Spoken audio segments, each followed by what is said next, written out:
right there. You just snap it in. And then when he hits the solenoid, it just takes these two and... God, I can't imagine they used electrical things back then, but I guess... Oh, yes, it's all wired. Because look, all the control surfaces are cable for the tail and all that. Well, see, this goes directly to him on the steering wheel. Right on him. Yeah, those pulleys are rusty. This thing still flies. Oh yes, this does. I'm sure it does. I'm just amazing that it still flies with all these. Oh yeah. Can be restored. But you imagine when we had the torpedoes, that's what they sent me to school for 12 weeks. I'd go to school to learn about torpedoes. The goddamn torpedoes. When we put the torpedoes on here, they would about 1.5 foot of them would stick back here and 1.5 foot up there. Wow. They weren't meant for this. See, whoever designed it thought that the torpedoes could fit right in. Look at this bomb thing. What is it, about 8 feet? Yeah. So they put them on the bottom of the plane? Yeah, it fit. Well, Jack, they stopped them because this plane wasn't suited for that. Yeah. And what's that, a hatch that you could get up? Yeah, you pull out, you can put that over. See, when we flew a long distance, like from San Diego to Hawaii, they had here, took these bombs out of here, all the bombs were out of here, and it was clean, and then they put a stainless steel tank right up in here. Oh, right. It fit from this wall to that wall, and then they run lines over to the gas tanks. Wing tanks. Wing tanks, yeah.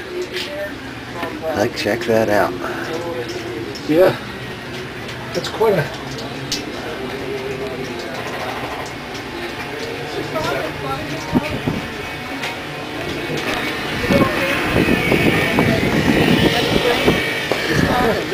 As it says, that this aircraft was flown in the Mediterranean area. North Africa, Mediterranean. That's where this particular B25, we flew in the B25 in the South Pacific. We were in the South Pacific. We had I was in the Marine Corps Air Force, and we had, they named these planes, the Navy did, PBJs. Yeah, right. Patrol Bomber J models. And see, the Marines didn't have this type for assault landings when they were protecting the troops going ashore. Yeah. They needed scraping planes like this. And I say that really, this was used right. We got two, what they call, right where that model is, they call waist guns. Yeah. 250s. Yeah, some of them had 250s underneath here that the pilot controlled. Yeah. Right, that was his. And then we had, you take that nose off of there, we had 850s. Right, and did you have a big cannon in that too? Yeah. Yep. I sat back here and loaded that sucker. You loaded it, each individual shot was hand loaded. Oh yeah, one. You just sit here, I was on my knees, and the shells were stacked up, Right. up. You just picked it up. The breech was open, you shoved it in the breech, closed the breech, top the pilot, you load it. Yeah.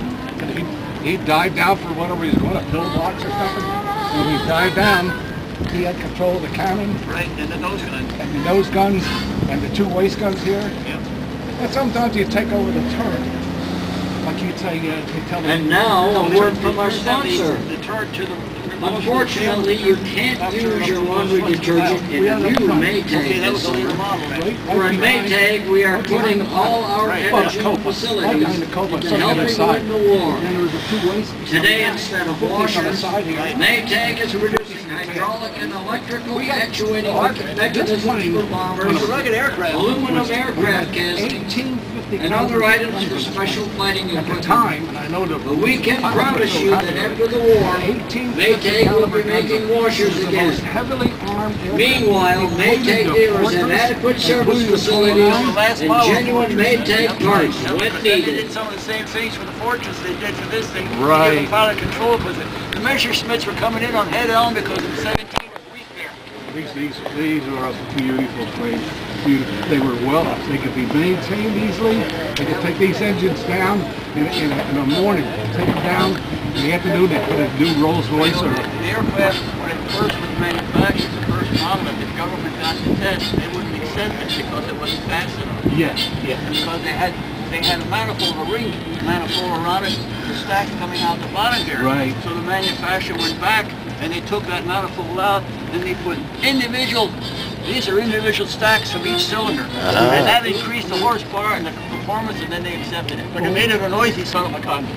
Oh yeah, brain on it. You'd be when we were over the islands, you'd be surprised. You remember that aircraft up in New York and hit them in the water because of the geese?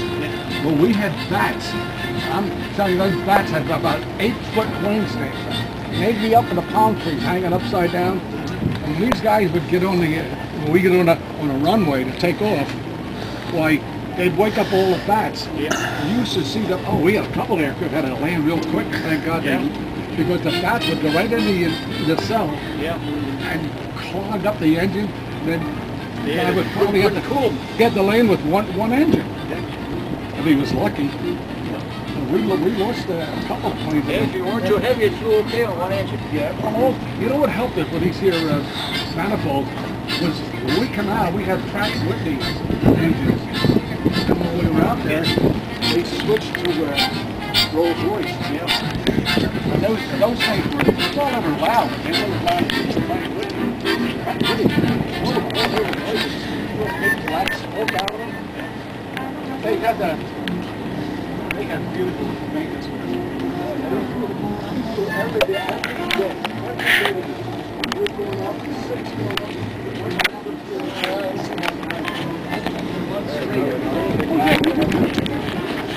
we were talking to Solomon's.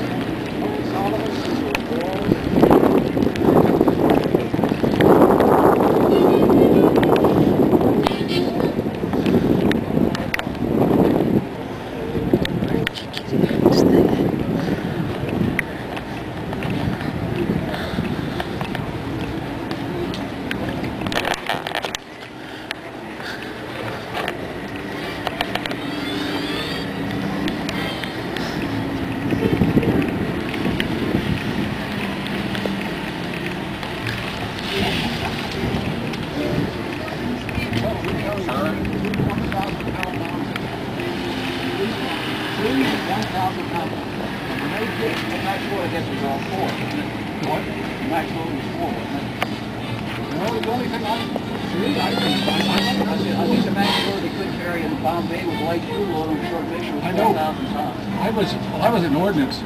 I remember standing, they had a truck, to bring them, the big ones in here, under the bomb bay. And I remember standing on the truck, I was straddled like this, and they had a guy out here who launched them up, and we got one on the top, and we got one in the middle, and one on the bottom.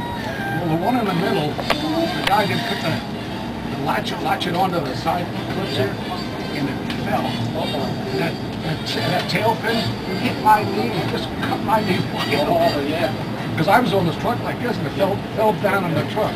But of course, it did have a fuse in it. No, like I said, the propellers were locked up, and the pin was in, so you have to pull out before you take off. You know, we had no trouble with that. The bombs going off, it fell on the ground. It just that propeller had to arm it first. Had to arm the bomb, both the front and the rear. It was funny. A lot of guys some who were superstitious, but we'd put fuses in the front and in the rear. And the rear. These are dummies that would have fuse front and rear. Yeah.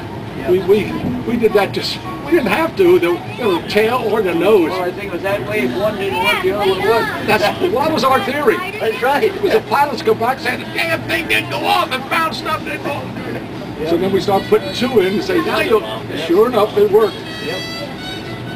We had a lot of fuses. Huh?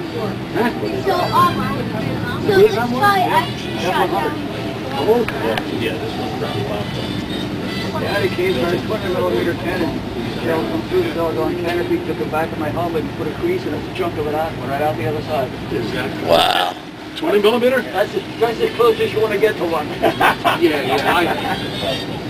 And then the doggone restaurant. I came back, I didn't even know it on the excitement of the whole thing. Yeah. And that evening in the officers club, doggone famous up. Hey, you, he says, I had to replace this $12,000 canopy on that aircraft of yours. I said, I'll tell you what, if that 20mm but that much further forward, you'd replace the whole damn aircraft. Yeah. What do you mean? I said, it took the chunk of my helmet off. I used to keep that helmet. I had to get a new helmet, yeah. And they wouldn't let me keep it for a souvenir. I had to turn it in to get a new one. No, I know I bought a Japanese gun back, a rifle with me, and a sword, and I was sure as hell they were going to take it off me. Yeah.